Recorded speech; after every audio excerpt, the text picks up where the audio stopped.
So I've been working on this saw that I got from a neighbor. It's a huge, giant Craftsman table saw. You've seen it in the some pictures. And the question now is whether it will run. I had to take the motor apart and replace the capacitor, which I have done.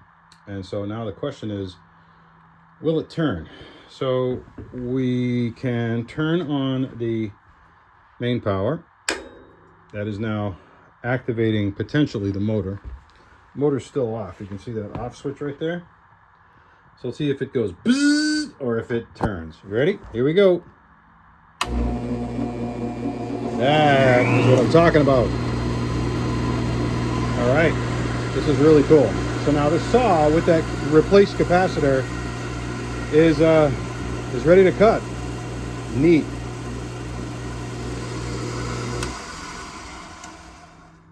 Now, a normal operation, I wouldn't work it that way, of course.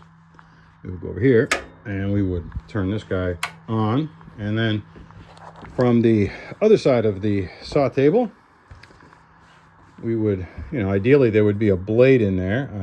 I didn't put a blade in because I wasn't sure if it was going to work. And then over here, there's the big switch. So we can turn that on again. There it is, up and running. And if you can hear the clicking, so there's relays in there that are going to engage the starter system. This is the old capacitor. This guy had been in there for, donkey's years, as we say. But they're still made because these motors are pretty much ubiquitous in industry. So also has a pretty neat section under here. It's got a light so you can kind of see what you're doing. It's got some shelves, got a little bit of a drawer, and of course to pick up the dust. There's that. So very happy with this, and I cannot wait to put some wood to it.